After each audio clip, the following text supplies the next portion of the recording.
Now, everyone, it's time to spread a bit of movie cheer. Movies, pretty movies. Ha ha ha ha ha. Welcome to the Movie Cheer Podcast Halloween Special 2023. I am your host, the Ghoulish Mean Cheer. Ha ha ha ha ha ha ha. That is right. Mr. Movie Cheer has given me the spotlight again this year. Last year I took hold. I was the host for the show. And this year I am back to bring and wreak havoc to Movie Cheer Town. But before we go on with this Halloween special, I must first of all go to my podcasting voice. So I have now here, this year, an elixir. This red juice, this red potion will give me the podcast voice for the rest of the show.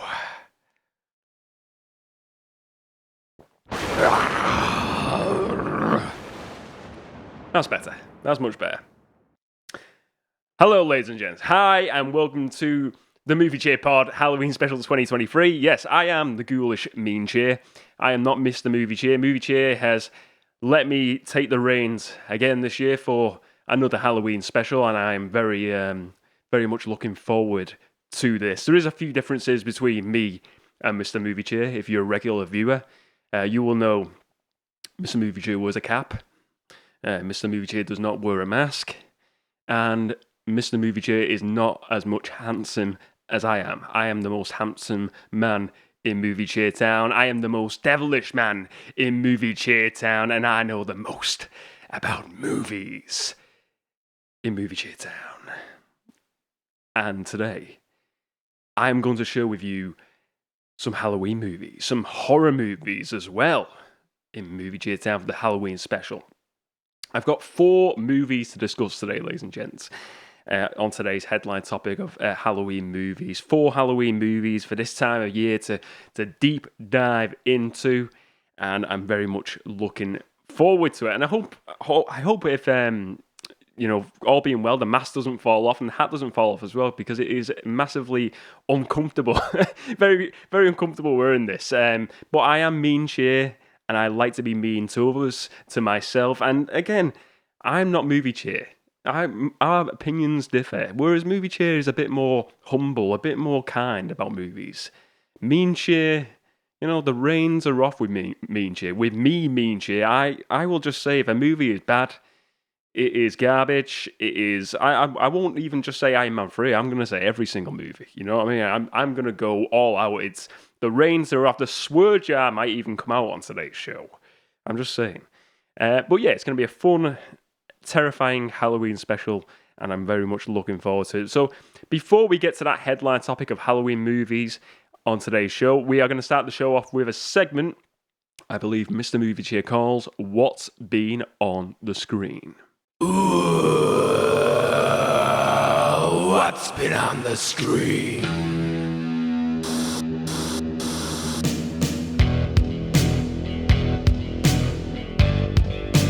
The screen. What's been on the screen? What's been on the screen? What have I been watching over this past week in my spooky parlour of Movie Cheer Town? Well, I have watched a movie that I've seen briefly before, and maybe I don't know whether I have discussed it whether Movie Cheer's discussed it on the podcast before, but Hot Tub Time Machine, 2010 release. Hot Tub Time Machine is a comedy. This movie stars John Cusack, among other comedians, and comedy actors as well thrown in there with him. I wouldn't say John Cusack is particularly a comedy actor per se. I'm totally honest, I've not watched a ton of John Cusack movies, but the movies I have watched of him recently, I'm kind of like impressed of him as an actor. I've seen him in like Connor recently. I've seen a few like High Fidelity. I've seen that years ago. and Hot Tub Time Machine. I think he's kind of like a very underrated actor. I think he's one of those actors where I think, I'm going to get into him a bit more in this. But Hot Tub Time Machine is a comedy. Four guys, four friends, go back in time. They go into a hot tub, and then it transforms them back to the 80s, and they have to kind of do the same events they did on this night back in the 1985, whatever it is, at this hotel. And they must not destroy the timeline and do things different, and different things go on in this. I must say, first of all, it is a movie that I've watched. I do like comedies. This is one that really just made me, absolute tears laughing some moments in this movie. When they're reliving the moments, these 40, 50-year-old guys going back, and they go back in time, and they become their younger selves, and everyone else sees them as their younger selves. So they're doing all these antics that they got up to when they were younger.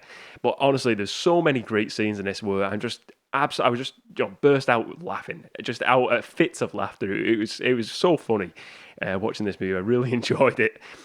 So yeah, Hot Tub Time Machine. But getting back to John Cusack, I think he's a very underrated talent in a way, and I think it's a shame that he didn't. I mean, maybe this is on me as a viewer of movies, but I think now if people, actors like him, it's like if he's not been in like a big franchise like a Star Wars and MCU, I kind of feel like they've just not went up to that extra tier of acting level, and that's on me really. And he is a talented actor, but I just think because he's not been in them sort of like super big blockbuster movies, I don't think he's for me, I feel like he's just not made that step into like blockbuster level acting talent. John Cusack, and I think it's a shame because I look at him and I think he could have easily been like a Tony Stark in the MCU, or he could be one of those leading guys. He really is a very good, talented actor. And I think, he's still only like a young guy. He's probably only in his 50s. So he's 50s is relative. I think it's pretty young nowadays, 50s, even 60s. He could still do something like the MCU or Star Wars. I think he's talented enough to do it. And I'd love to see him in one of these big franchises at some point. I think he's a really cool actor. Let's go back to this movie though. Hot Tub Time Machine. One of the really fun moments in this movie is like a running gag throughout. So you have Crispin Glover, who played Marty McFly's George McFly in Back to the Future, in the first Back to the Future, and then he left the franchise after that. I think there was something went on, some controversy that I don't have a clue about. But he features in this throughout the movie, and he's like this what is he, like the person who brings up your luggage when you get to a hotel, and he takes it to the room. And they first arrive at this hotel in present day, and he's got no arm. And then they go back in time. The guy's he's got two arms, and he's like more friendly than he was in the future.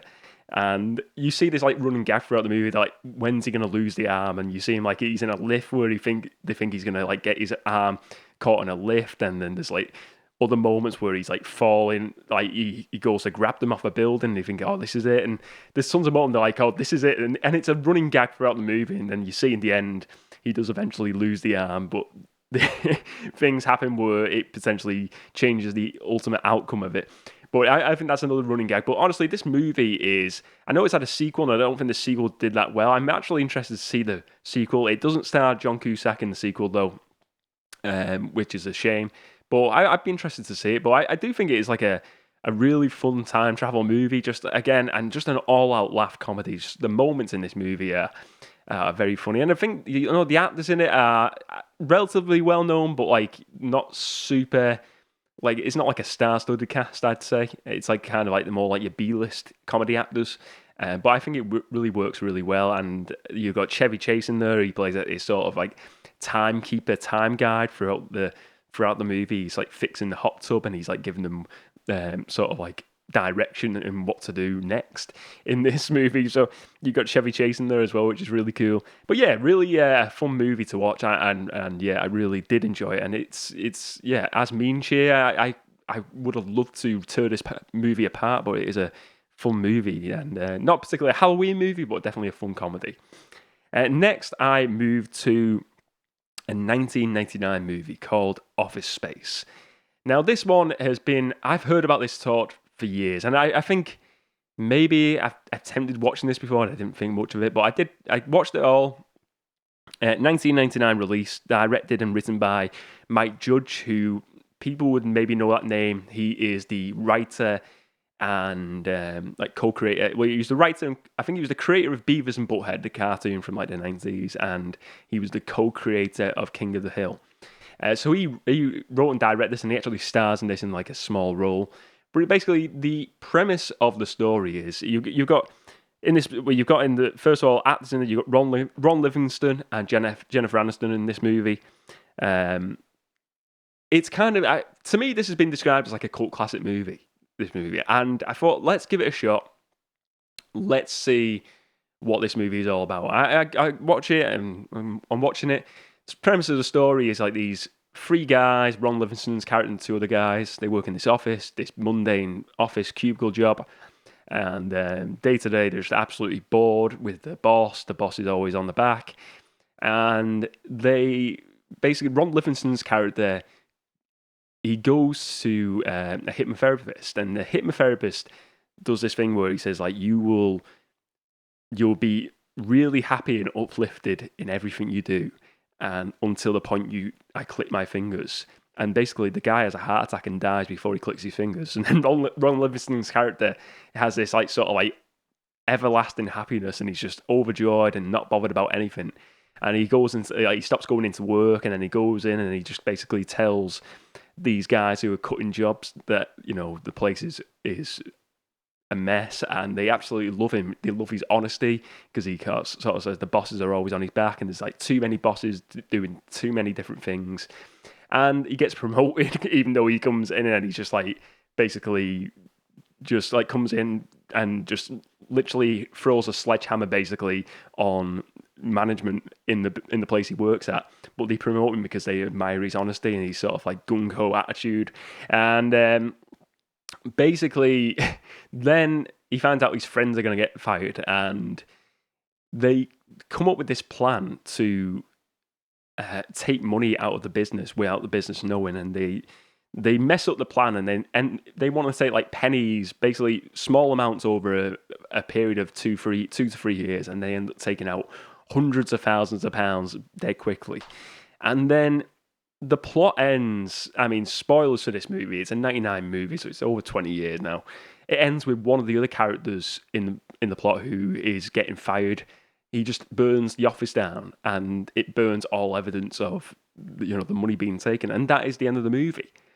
And I'm watching that, thinking it's okay, but I'm like, how is this a cult classic? I personally don't think this is a cult classic movie. I thought it was really a decent watch at best. Look, the premise, I get there's some funny moments, I suppose, in there, but I don't think it's a laughable comedy. I don't think it's a comedy where you'd be like, Office Space is really an all-out comedy. It's not like a Dumb and Dumber. Even comparing it to Hot Tub Time Machine, totally different feel to it. And it is, very much I'd say a dark comedy, this movie. I suppose maybe it's something where you have to watch it a few times to appreciate the excellence of it, if there is any excellence there. But I couldn't really get into it, and I thought to myself, this is the outcome, this is the end of the movie, that's it. And I'm like, wow, this movie has done absolutely nothing. Well, I'm glad I watched it, because now I can kind of throw my opinion out there to say, yeah, I don't think it's the world's worst movie, but I think it's just a subpar movie, Office Space. I don't think it's a cult classic personally. I think it's just, I don't know, maybe there's a lot of nostalgia around this with Mike Judge, people who enjoyed his cartoons back in the day, and maybe a lot of people have nostalgia for some reason for this movie. I mean, let me know if you have nostalgia, you enjoy this, you think it's a cult classic, really do let me know your thoughts on this. But yeah, for me, it just didn't do it for me personally. But anyway, that's what's been on the screen for me this past week. Now let's move on to today's headline topic. The Movie Cheer podcast presents the headline topic for the episode. Remember to spread a bit of headline topic.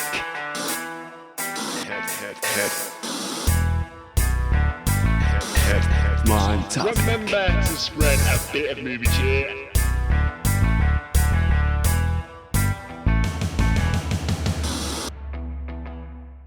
So today's headline topic, Halloween movies for the Halloween special 2023. I have 4 movies to discuss, ladies and gents. Let's get to them.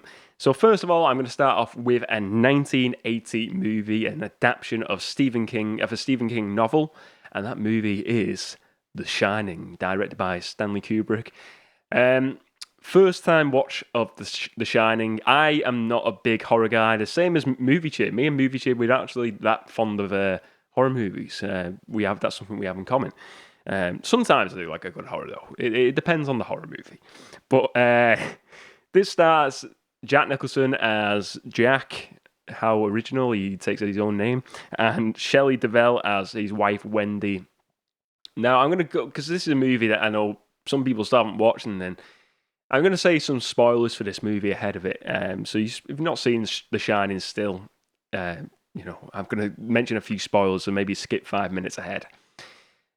So I was told years ago, kind of like, I had an idea of what this plot was, but then I'm watching it and I'm like, I honestly don't understand this movie. I was told years ago that the movie was it's all in the kid's head, the young lad Danny. So they visit a hotel and he's sort of like, Jack Nicholson's character is managing the hotel for 5 months as like a caretaker while all the staff head away back to home. And then he's told prior to getting this job that the last caretaker killed himself and his family. He goes to this hotel and then he starts going crazy throughout the movie, and then he's going insane. He's this aspiring writer, but he's just, by the end of the movie, he's got his axe, he's smashing in the door, and he's saying to his wife, "Here's Johnny," and he's trying to kill his wife and his son. The son and the mother end up getting away in the end, but at no point at the end of this movie are you like, oh yeah, the reveal that it's in the son's head. And then they do a sequel years later with Hugh McGregor. Recently there was a sequel novel in 2013, and then they had a film come out around that time called Dr. Sleep, and this is showing an adult Danny, and so the story's obviously followed on, and it's remembering his events from this hotel. So I think I was mistold the plot of this movie, but I've read online a few theories that there's a theory with this movie, a big theory, that halfway through the movie, if you watch it, there's a scene where his wife Wendy goes up to Jack's character and he's writing, and he has a big go at her because she disturbs him while he's writing his sort of like his new book or whatever, his new screenplay. And if you look in the background, the furniture changes. So there's like a chair in the background, one scene, and it vanishes suddenly, and then it returns. And it seems like it would be such a weird thing for the director to do, to change the chair for a set scene. And the theory online is that at that point in the movie, something changes with his wife, Shelley Duvall's character, Wendy, where she then imagines the rest of the story, or she imagines certain parts of this story moving forward in like it's all in her head, basically. She has like a breakdown of some sort. And I thought that was quite kind of like interesting. I think this movie is one of those where there's so many theories to what is actually going on, and maybe the sequel novel Dr. Sleep in the movie clarifies a bit more of that. If you know a bit more than myself, let me know. But I'll be honest, I regret watching this before going to bed last night, because there's some I don't think it's horrific gore wise, but there is some scenes in it, like that woman getting out of the bath scene that scared me. She gets out of the bath as a young woman, and then she starts kissing Jack's character, and then she turns into like this zombie looking woman. Like she grows into like this 100-year-old woman who's got like all her body's all decayed and stuff, and that was like, oh, that is horrible. That really made me cringe a bit, that one. But you know what? I'm glad I watched it now. I don't think this is a movie I would personally watch again. Watching it though, I agree with that theory of his wife. Maybe she, and like something goes on with her, and then she imagines the rest of the stuff. Because I don't get it. Because it's like at the end of the movie as well, it shows Jack, his character, Jack Nicholson's character, was the caretaker there from 1921. So is Danny is it Danny is imagining his dad, or as it's such a weird story. I honestly can't really get my head around it. I'd love to. Well, I'm gonna have to read into this more and read a few more theories and sort of reveals of that ending and what people actually do think. It'd be interesting to find out what Stephen King, his actual thoughts on what the ending is and what the whole story is about, because it is a very, very interesting story. Not one to watch again, but I'm very much glad I've watched it, because it is deemed as like a horror classic, The Shining, and it's one I've had in my list of movies to watch for quite some time, and I thought I'd give it a watch this past week. Next, we move on to... This is going to be controversial. This is a controversial movie. Ghostbusters, the 2016 female-led Ghostbusters. Not the original or the second one or the new reboot. The reboot of 2016, Paul Feig directed movie. This is the female, whatever you want to call it, the gender swap Ghostbusters, the female-led Ghostbusters. This is a movie, first time watch for me. I will say, first of all, I am not the biggest Ghostbusters fan. I don't mind the movies, but I'd say I'm like a hardcore Ghostbusters fan? Not at all. I didn't really grow up. I watched them as a kid, but I wasn't like one where they were movies that I grew up with watching regularly. For me, it was... I always say like Men in Black was kind of like my movie in that sort of genre of like sci-fi sort of movies that I watched. Men in Black is kind of like my Ghostbusters in a way, and I do like the original, like the two, but they don't. There's not like that fan frenzy for me for these movies. I know a lot of people do love them, and they have a lot of big community of fans who adore them movies, especially with the likes of Bill Murray and Dan Aykroyd in there as well. But this one it was very controversial. It made a decent amount of money, but it didn't. I remember the uproar when it came out. People just didn't like this movie at all. So I watched it, and I went into it with just, let's make my own opinion of this. And I've got to say, as someone, as I said, who doesn't really have that love and affiliation for the original movies, I very much thought it was a decent movie. I don't think it was... one of the best movies of all time, but equally, I don't think the original ones are. I would put it on par with. I think the first one is most certainly the best. I think the new Afterlife one is really good. I'd probably put this on par with the second Ghostbusters personally. I don't think it was awful like the Ghostbusters 2. I think it was just a decent movie. And I think it's a shame, because I think a lot of people will be put off by all of the bad press it got and negativity at the time. People just won't give it a chance. I thought I'd give it a chance because it's Halloween. I thought, let's give it a shot, watch it. It was on streaming. Give it a watch. And I thought it was a really fun movie. It's set in a different universe to the original movies, so Ghostbusters don't exist. And it's kind of very much a similar story. Scientists, they embark, they find ghosts, and then they start the Ghostbusters, and then they have to take down this big evil ghost at the end of the movie and save New York. And very, very much the similar story. You do have a few cameos from the original characters in this. So Bill Murray, Dan Aykroyd, all the original cast, Ernie Hudson, all of them feature in this movie in cameos, but they play completely different characters from the original movies. For instance, Bill Murray's character plays this character called Martin. What's his name? It's I've got this mask on, I can't see. Sort of. Martin Heiss, who is a paranormal debunker, and his character is only in it for maybe a couple of minutes, and he's debunking the Ghostbusters. He doesn't believe in ghosts, and that's his job. And very different role. Like Dan Aykroyd's character, he plays a taxi driver. So it's a very, Sigourney Weaver, she plays the mentor of one of the characters at the end of the movie. Again, very brief scenes these characters are in. But what is interesting at the end of the movie, in a post-credit scene, they're in the sort of like the place of work. They've got the fire station at the end of the movie. They end up getting the fire station from the original movie. And they're in the fire station, and basically they listen to this audio recording. And one of the characters takes off the headphones and she says, who's Zool? Or what's Zool?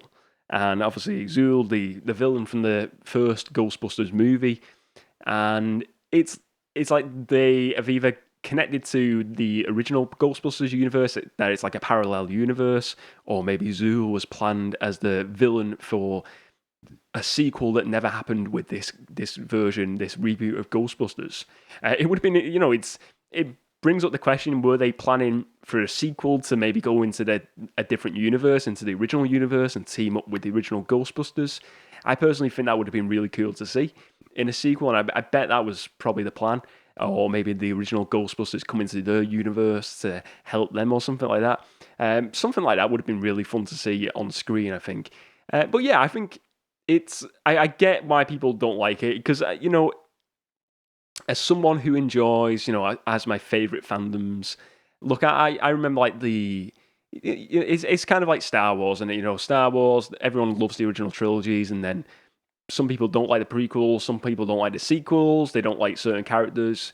I get it, because people hold a certain movie to a certain point in time, they hold the nostalgia, they love those movies, and when it's not the way they remember, and it's different than what they remember, but it's still got the same name tag on it, people then kind of go, they get the pitchforks out. And I get it. I get it. But I think sometimes you've got to really give a movie a chance. And it's a shame that people didn't give it a chance. Look, I didn't watch it just because I had no interest to watch this. Look, I watched the new Ghostbusters, but I didn't watch it at the cinema. It's just not a movie I'd go out my way to watch straight away. But yeah, I finally watched it 2016, a few years later after it came out. But I think it's a fun movie. I think it's definitely, more so than the likes of The Shining, a really good Halloween movie, a good movie for this time of year, family-friendly movie, definitely not like The Shining. So I definitely check out Ghostbusters 2016.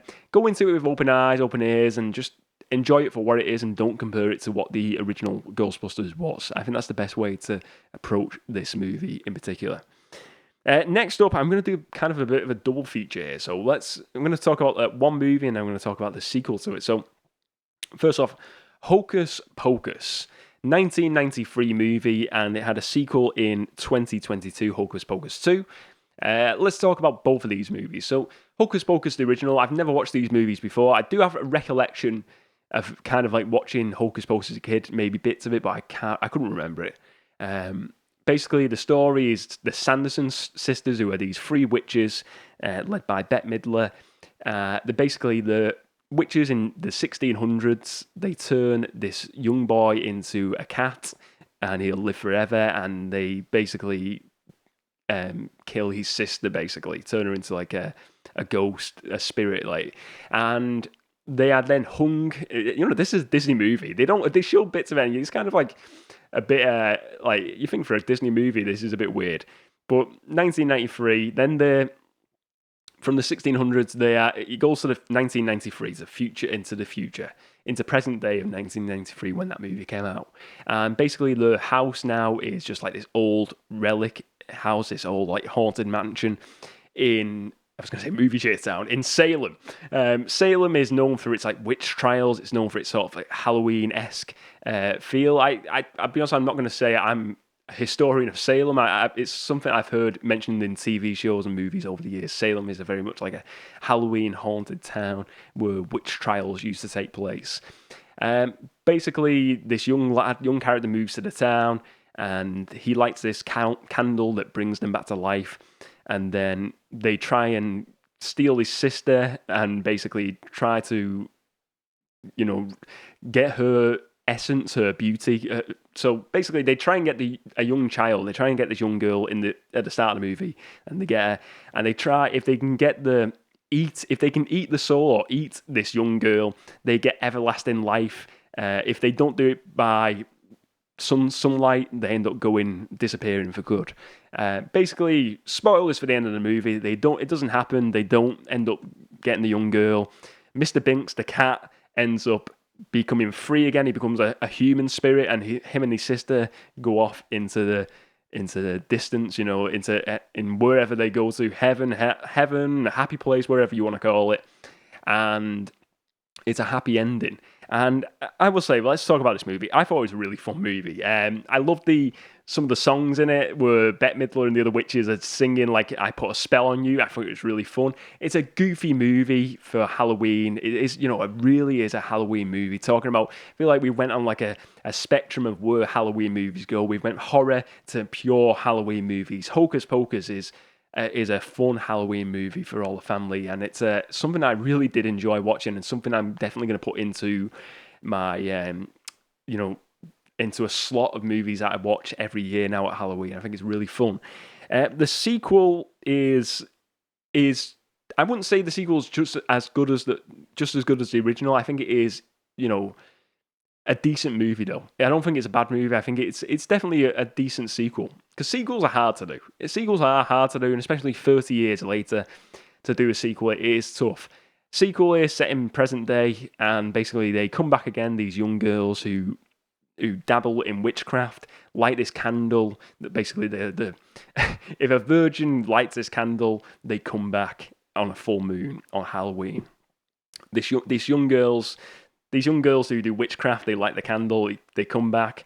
The house is now a tourist attraction led by this guy, I think his name's Gilbert, who's a kind of a very funny character throughout, and he's sort of like, you think he's working with the witches, but then in the end you realise he wants to get rid of them as well. Doug Jones's character of Billy Butcherson is a really fun character throughout both movies. He's a zombie who was Bette Midler's character. Her character basically says he was her boyfriend, and she then ends up like nailing his mouth shut. And you see in the first movie, he gets this knife. He comes back to life as this zombie character, and then he's like, he despises the witches, and he ends up helping the other characters in the movie.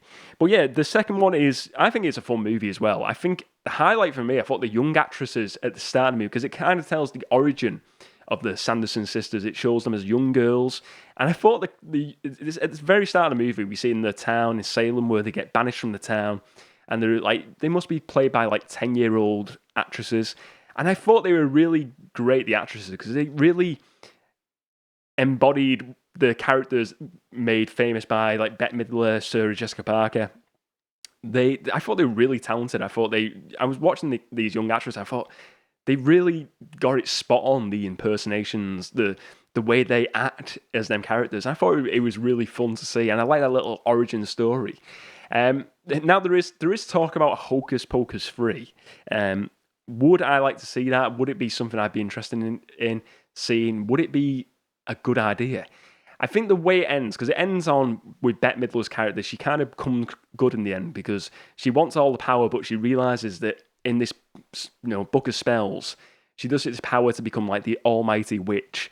But to do that, there is a warning on it that you must lose what you most love, what is most precious to you. And her two sisters vanish, and then she gives up the power, and then she disappears. And kind of like it's a turn to good moment where she becomes like this good character in a way. I think if you do a Hocus Pocus 3, you can't have them as villains. I think you've got to make them a bit more good characters from that ending, really. I think that's the only way you can play it. Have them taking on some even more evil witches or something like that. Because they're not like nasty characters. It's a goofy movie. You see it throughout. They're very silly. They're singing. They're doing musical numbers throughout the movie. So yeah, I'd be interested to see Hocus Pocus 3. I think it'd be fun to see. And I hope we do end up seeing it at some point in the future. But that's what I've got, my selection of Halloween movies for today's Halloween special. I hope you enjoyed these movies. Maybe these are some you've not watched before, or some you have watched before. Let me know your thoughts on these movies that I've went through today on the Halloween special. Now let's move on with the next segment of today's show. Case covers take on other case covers. Can you handle that? Case cover collision. Case cover collision. Case cover collision. Each and every week, Mr. Movie Cheer chooses a different movie and looks at the different case covers for that movie and puts them up against each other on Case Cover Collision to find out which one is the best. Now, today on the show, I am looking at Indiana Jones' Dial of Dial of Destiny, the latest installment in the Indiana Jones franchise. This is a movie I have not watched as of yet, and I know Movie Cheer hasn't watched it as well. But I will say I'm a big fan of the Indiana Jones franchise, a franchise I really do enjoy watching, one over the years that I've just grown more and more fond of. And I'm looking forward to watching this. I didn't watch it on the big screen, but I will be watching it once it is available. But we got 3 case covers. We got the Blu-ray, the 4K, and a 4K Steelbook here to look at today. So let's have a look. And I must say, at the moment, it's moment in time, there's no HMV or Zavvi exclusives for this one. But let's have a look at it. Let's see. So first of all, we have the standard Blu-ray, which is very similar to the DVD cover, I must say. That's why I've only chosen one. So here on this cover, you've got Indiana Jones, kind of like his head down. He's like the front and center of this cover. You kind of don't see, because it's like a shadow over his eyes. He's kind of looking down, but he's got the famous, he's got his whip out, he's got his hat on, his jacket, the classic Indiana Jones text under that in a big, large font in a yellowy orange gradient. Below that, you've got all the different supporting characters in this movie. Supporting characters, Mads Mikkelsen's in there. I forget the other people. You've got Zorro. Zorro's in there as well. I forget Zorro. I can't remember the actor's name. But you've got the background. It's kind of like an ancient. It looks like a dial of some. So it must be this dial. It's a time travel device of some sort. This dial of destiny. It's a big shining light behind Indiana Jones here, and you see like this sort of like this dial. It looks like, and it looks very a lot of the Indiana Jones case covers over time. It looks very like sandy colours in there. It looks a very like ancient Egypt sort of feel to the covers in a way, like sort of like paper that has been worn out. And so I got the DVD collection there, and all the Indiana Jones covers are very similar in the colour scheme, in the colours they use, the sort of like scription paper they use in the background and stuff like that. Very similar feels to most of these covers. But I do like this again. It's it's got the classic look. Indiana Jones, he's got his whip out. Under Indiana Jones, it says in the small text and the Dial of Destiny. The and the is in a white text, in a white colour, and the Dial of Destiny is in a yellow. I like this. I like the look of it. It doesn't do too much, but it does enough for Indiana Jones. I think it works well for this character. So yeah, I like this Blu-ray cover. I think it's a really decent cover. Next, we move on to the 4K, standard 4K of this one. Now, this cover it's very similar. He's a very different stance, though. It's a close-up shot more of Indiana Jones. He's front and center again. And the hat is kind of like, again, fading his face away. You can't see his face, like a little shadow over his face. I know they do a lot of de-aging in this movie, where they do a young Indiana Jones. So I'm interested to see that. But it's a different type of background here, more of a yellowy background, very much like a shining light in some sort of device. Again, this must be this Dial of Destiny. We see a plane in the top left-hand corner. Below that, you see Mads Mikkelsen's character, who is the villain of this movie, underneath Indiana Jones, and he's looking face on at the camera. And then you see all the other supporting characters from the first case cover here. And so it features this one like yellows and sort of dark colours at the top, and then it goes down to, it looks like Indiana Jones, and I think it's his goddaughter, who is it Phoebe Waller-Bridge, something like that. She's like the supporting character in this movie to him, and they're in some sort of temple, and it goes to like a green misty colour. So it's like green, yellows to greens, this gradient, and then below Mads Mikkelsen's character, we have the classic text again, the Indiana Jones text. A bit smaller this time, but instead of it being Indiana Jones being below the Indiana, it's all in one line, and then you have and the Dial of Destiny below that. Dial of Destiny works a bit bigger this time, and I think it works a bit better having that text, the subtitle for the movie, a bit bigger. But yeah, I like this. I think it's a bit, let's see, compared to the first cover, I do, what I like about the first cover is he's doing that sort of classic pose where he's got the whip, and I do like that cover a bit more, but I do like the colours in this one. I think the colours pop a bit more in this one. I think the colours and the stance of the supporting characters work better, but for me, I've got to go with the standard Blu-ray so far. I just love the stance of Indiana Jones. It's just a classic stance here. It could be anyone. It could be like The Undertaker. It could be The Undertaker. He's got his Stetson hat on. So yeah, I'm going to go with the Blu-ray so far. I think it works as a better cover for this movie. Finally, we go to the steelbook of this movie.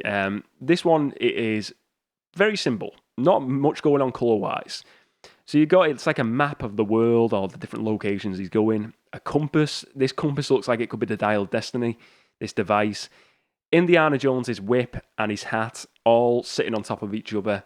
Close-up shot. And then in very small text, we have the classic Indiana Jones title and a Dial of Destiny below that. Very, very small at the top middle section of the screen. Again, there's no phase, no different colours featured in the background. Very simple background and simple look, this one. I think it's a nice looking cover, I'll be honest with you. I think it's nice because they've went for all the ingredients of what makes Indiana Jones, the whip, the hat, maps of the world, and I like that, but I think the fact that it's a shame they've not featured Indiana Jones, Harrison Ford, on the front cover here, because he's a significant part. He is Indiana Jones. So for me, it's a bit of a shame that he's not featured.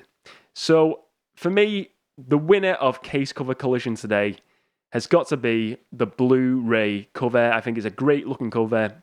Classic pose. I think it just works for this movie. I think it's a great cover. Great use of the characters. I really like it. So that is the winner of this edition of Case Cover Collision, the Blu-ray cover. Now, let's move on to the next segment of today's show. The Amazon Top 10 is approaching. Prepare yourself.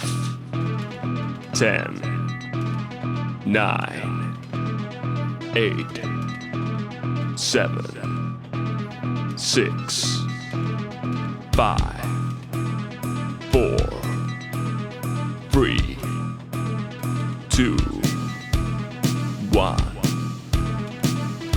The Amazon Top 10 has arrived.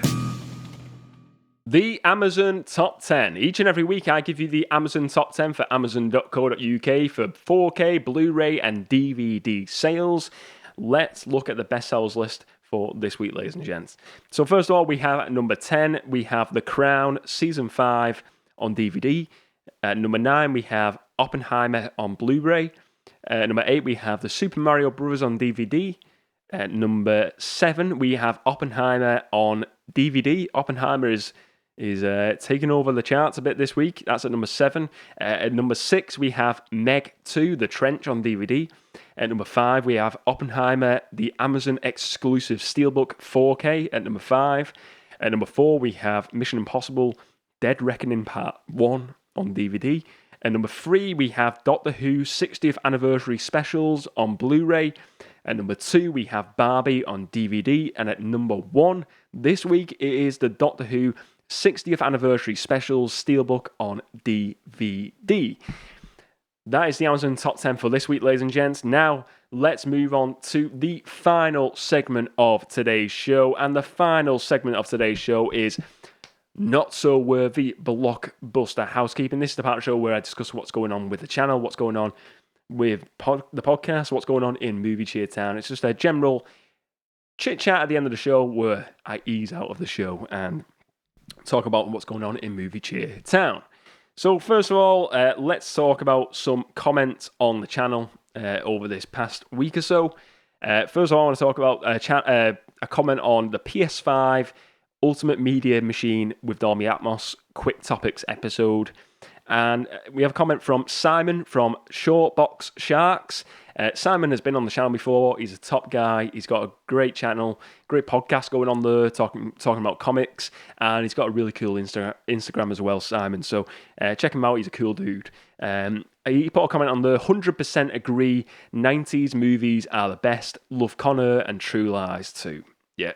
So I completely agree. Both of their movies are awesome movies. Mate, 90s is one of the best eras. One of my favourite eras for movies. I love it, mate. Thank you for commenting, buddy.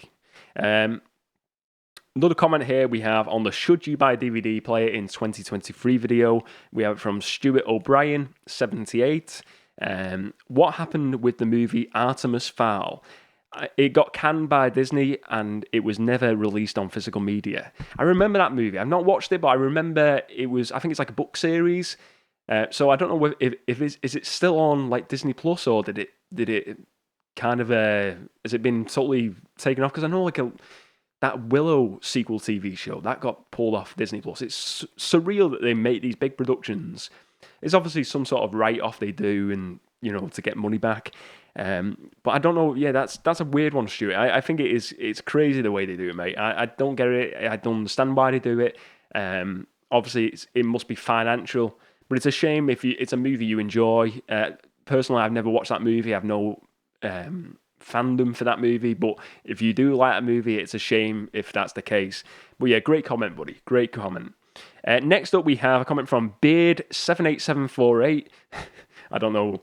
Yeah, it's a cool name. There are so many movies that are only on DVD. So many independent films will only be released on DVD. Yeah, I think that is the case. Independent films, it's very rare that you'd get Blu-ray 4K releases unless they had a really big cult-like following behind them. And yeah, a lot of movies will just get lost in time and lost on the DVD genre. But that is not to say, for me, that is why DVD is so great, because it is a genre that has still got a big appeal, and you're getting a lot of independent films that only get released on DVD. They only get that treatment. So that's why DVD is such a great format still this day and age. I think it's still a genre, a format that's over 20 years old, still relevant. I don't see it going away anytime soon.